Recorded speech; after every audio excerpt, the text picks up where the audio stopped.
partie historique, le CNRD qui a une longue histoire. Son histoire commence depuis la colonisation.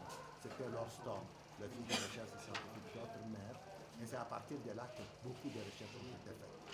Après, quand le Tchad est devenu Lord Storm, et après CRA et en 1991, et plus de 300 jeunes en master.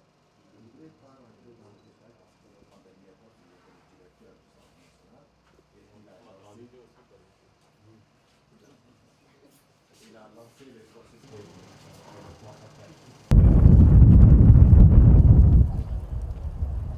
amener la plupart de nos pièces au palais pour l'exposition au salon. Donc la copie de Touma est... La copie de Touma est là-bas.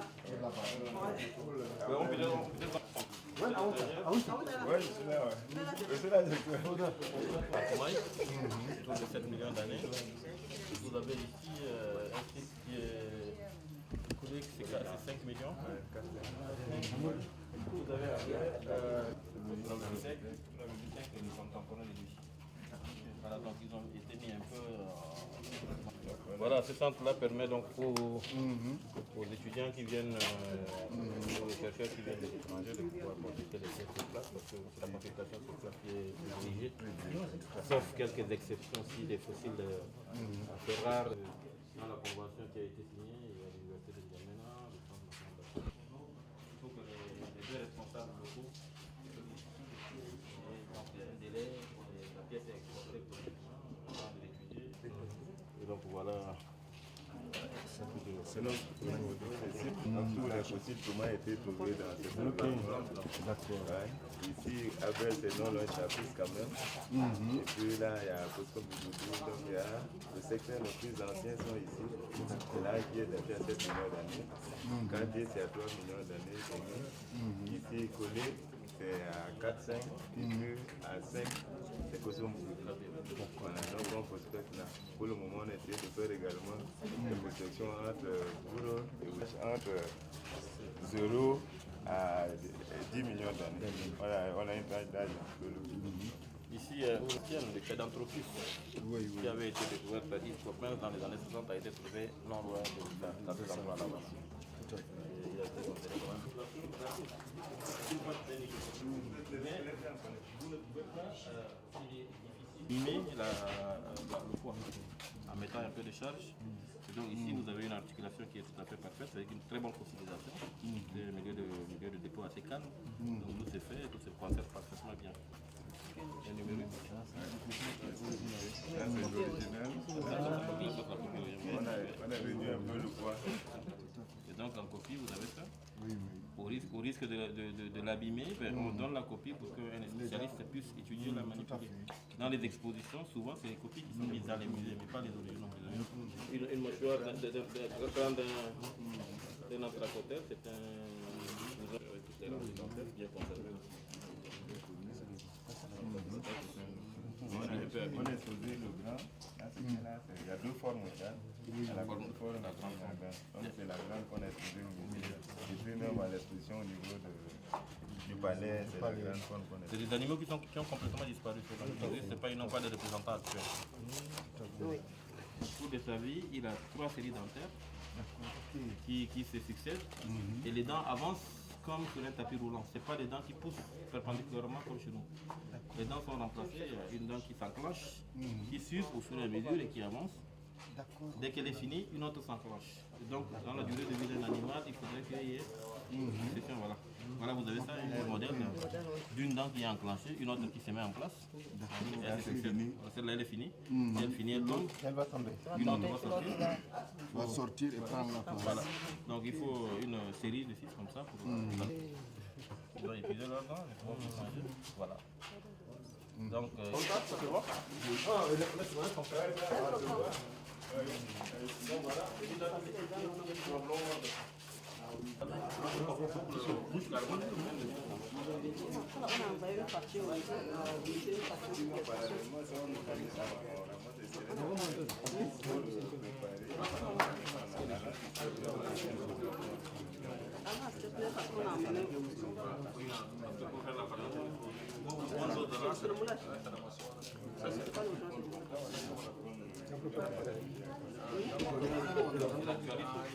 C'est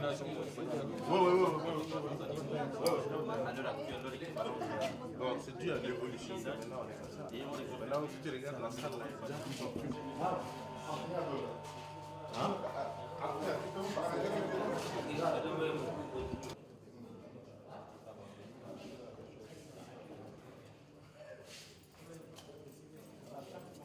Cette année, il y a eu 40, dans les 3 jours, il y a eu 40 communications. Et les communications, on les publie. Nous avons ici deux fois par an, il y a la série A et la série B.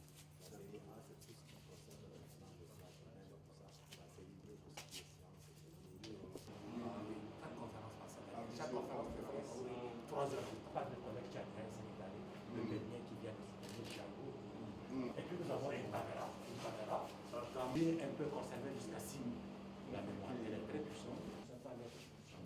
Donc, les jeunes que nous avons pris, ils sont dynamiques et ils ont la volonté d'avancer. Et là, je voudrais d'abord remercier son Excellence le Président de la République du Tchad qui a bien voulu inviter le Président de la République du Sénégal pour ce salon international de l'étudiant africain. Et c'est son Excellence le Président Macky Sall qui m'a délégué pour venir le représenter ici. C'est l'occasion pour moi de remercier mon collègue ministre de l'Enseignement supérieur du Tchad qui m'a fait aujourd'hui visiter un certain nombre de structures de son ministère. Le Tchad est membre du Conseil africain et malgache de l'enseignement supérieur. Il y participe dans l'ensemble des activités, et à la fois les activités qui concernent le comité consultatif interuniversitaire, les activités du concours d'agrégation, les activités d'équivalence et de reconnaissance du diplôme. Et dans ce cadre, le Tchad, comme le Sénégal, comme la Côte d'Ivoire, comme le Togo et beaucoup d'autres pays, font partie de cet espace intégré qu'est l'enseignement supérieur du CAMES. Et je voudrais souligner le rôle très important qui joue le Tchad, qui participe aux différents programmes, qui fait aussi partager à ses enseignants, à ses étudiants, les fruits de ces différents programmes. Et évidemment, le Tchad aussi est parcouru, le président de la République Tchad l'a dit d'ailleurs lors de la cérémonie d'ouverture du salon, sur cette question lancinante de la place des sciences, de la technologie dans notre système éducatif. Tous les pays quasiment de l'Afrique francophone ont aujourd'hui un déficit important en bacheliers scientifiques et le Tchad est un exemple, comme le Sénégal, comme la Côte d'Ivoire, comme le Burkina Faso et d'autres pays. C'est ensemble que nous sommes en train de travailler et je pense qu'ensemble nous réussirons. Parlant de la visite, qu'est-ce que vous avez à dire par rapport à cet incident qui s'est déroulé quand même Alors, la visite, on a visité 3 espaces. Là où nous sommes, je suis très passionné de paléontologie et d'histoire et j'ai observé tout ce qu'on nous a montré sur ces échantillons du passé. Et surtout, ce qui m'a séduit, c'est cet espace de conférence et ce data center qui est implanté et qui va permettre dans un bref délai l'interconnexion de toutes les universités tchadiennes et aussi évidemment leur ouverture sur le monde. L'autre aspect, c'est l'Office national des examens concours du supérieur, qui est aussi un exemple de réforme, puisque tous nos pays ont, à la fin de la colonisation, avaient ce qu'on appelait les offices du baccalauréat. Et cet office a évolué ici en une institution qui est un exemple, et je pense que c'est un exemple à étudier, à partager. Et au Sénégal, nous allons mettre en place l'Office national du baccalauréat, puisque l'Office du baccalauréat qui existe aujourd'hui est sous l'administration de l'université Cheikh Anta Diop de Dakar. Nous avons 8 universités, donc il faut un office plus grand et j'enverrai cette année une délégation ici pour qu'ils puissent partager avec nous l'expérience de leur expérience. Ensuite, nous avons visité le campus de Toukrou, et un campus nouveau dans lequel il y a beaucoup d'infrastructures, mais comme tous les campus nouveaux qui rencontrent aussi des difficultés, puisque le ministre m'a bien expliqué que l'une des grandes difficultés, c'est le fait que l'électricité n'est pas encore arrivée et qu'ils sont obligés d'utiliser des groupes électrogènes qui coûtent excessivement cher. C'est vrai, la réforme, le Tchad est en cours de réforme de l'enseignement supérieur. La réforme de l'enseignement supérieur est une chose très difficile, est une chose qui, au départ, n'est pas toujours acceptée ni par la population estudiantine, ni par la population, nos collègues enseignants-chercheurs, et ensuite les personnes administratives, techniques et de service. Mais nous devons revoir l'ensemble de notre système d'enseignement supérieur, puisque l'héritage que nous avons, c'était les universités Tour d'Ivoire qui développaient la science, qui la transmettaient, mais c'était la science pour la science. Aujourd'hui, il faut que l'université développe la science, la technologie, l'innovation pour la société, pour aider la société à aller vers l'émergence économique, pour aider la société à résoudre ses problèmes. Pour cela, l'enseignement supérieur a besoin de beaucoup de moyens. Et tous les moyens, il faut les équilibrer. Il y a les moyens pour le social, pour le bien-être des étudiants, et il y a les moyens pour que la pédagogie puisse fonctionner. Et le but de l'enseignement supérieur, c'est que nous formions des jeunes qui ont les bonnes compétences. Et cette péréquation entre l'effort pour le social et l'effort pour le pédagogique est un élément important. Et c'est en général lorsqu'on touche sur ces questions qu'il y a beaucoup de difficultés. Mais il faut comprendre que la réforme est indispensable si nous voulons que nos établissements d'enseignement supérieur sortent de ces situations de crise perpétuelle. Il faut aller vers la stabilité. Il faut que les jeunes comprennent que l'ordre du jour de l'Afrique aujourd'hui, pour les jeunes, c'est d'apprendre. Apprendre, c'est l'alpha, c'est l'oméga de notre rédemption future. Monsieur le ministre, un mot par rapport à ce mouvement d'humeur des étudiants qui ne vous a pas permis de visiter tout le campus. Oui, c'est un mouvement naturel, comme je l'ai dit. Lorsqu'on touche aux questions de réforme, lorsqu'on touche aux questions sociales, c'est tout à fait naturellement que les étudiants s'opposent. Mais il y a le temps de l'explication, il y a le temps du partage et il y a le temps de l'acceptation des décisions prises. Et ce temps-là, il faut lui consacrer du temps. C'est-à-dire qu'il faut échanger avec les jeunes. Il faut aller à leur rencontre. Je peux vous en parler, puisque au Sénégal, en 2012, le président Macky Sall a lancé le comité de pilotage de la concertation nationale sur l'avenir de l'enseignement supérieur. À l'issue de cette concertation, en avril 2013, il y a eu 78 recommandations. Et c'est le 14 août 2013 que le président Macky Sall a présidé le premier conseil présidentiel dédié à l'enseignement supérieur où il a pris 11 décisions. Et ce sont ces 11 décisions que nous appliquons depuis lors. Au début, nous avons eu énormément de problèmes. Vous savez, le Sénégal, c'est un pays qui donne énormément de bourses. Mais il fallait rationaliser cela. Il fallait que les bourses soient assujetties aux résultats.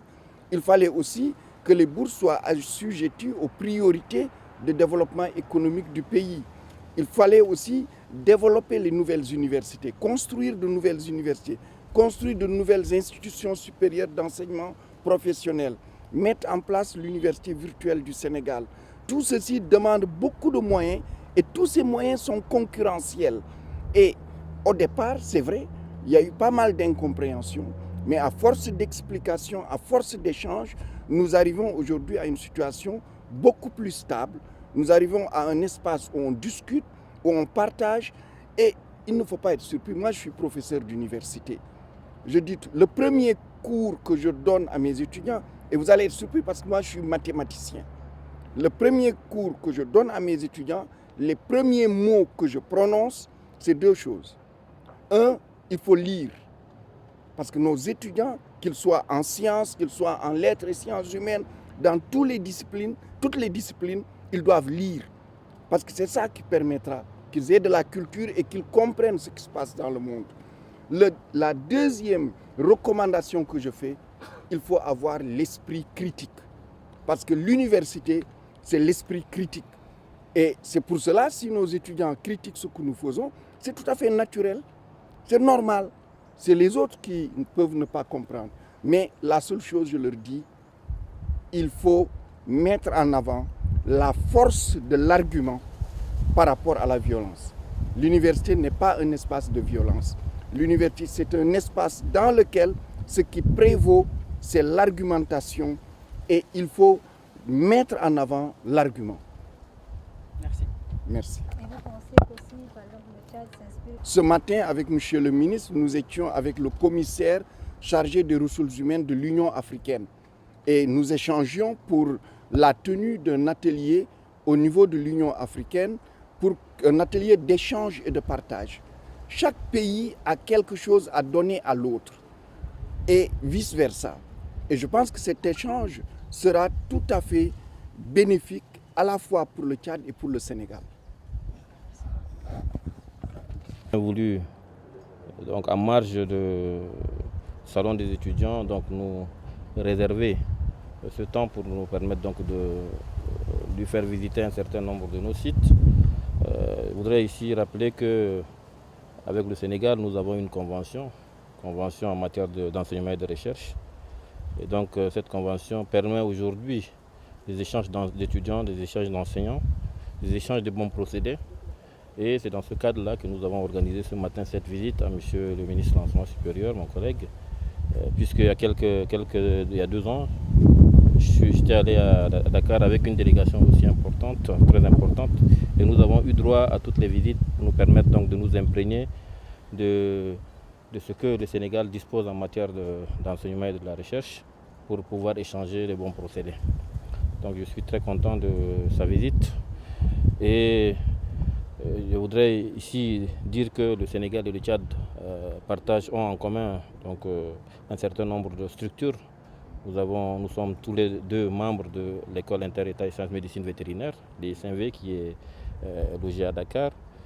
Nous avons aussi en partage l'école de métiers d'architecture et d'urbanisme, l'EAMO, qui est à Lomé. Et en dehors, nous avons en plus cette convention que nous avons signée entre nous. Donc il est tout à fait naturel que lors de sa visite, nous puissions échanger et nous puissions donc lui donner cette occasion de visiter un certain nombre de nos structures. Donc je suis très content de sa visite. Il y a un hic simplement que je voudrais noter et que vous avez posé, c'est l'incident qui a eu lieu ce matin à Toukra. Fort heureusement, mon collègue du Sénégal est aussi enseignant-chercheur et donc cette ambiance, il la connaît, quand bien même elle est déplorable, puisqu'on aurait bien souhaité que l'université soit, comme il l'a dit, un lieu d'échange d'idées plutôt qu'un lieu de violence, comme ils l'ont manifesté ce matin en caillassant nos véhicules.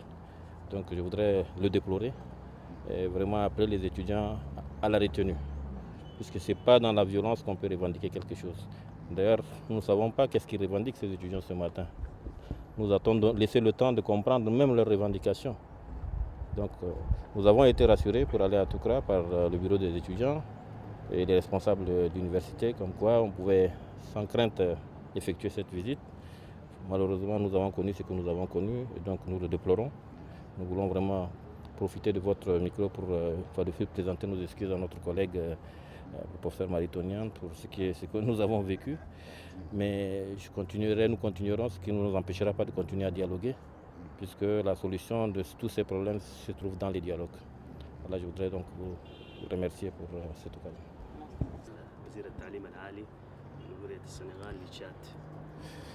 شكرا رئيس التعليم العالي أنا السنغال جاء ممثل رئيس الدولة أنا السنغال في الصالون الفتى عند يومين وقلنا في جيت هذا ممكن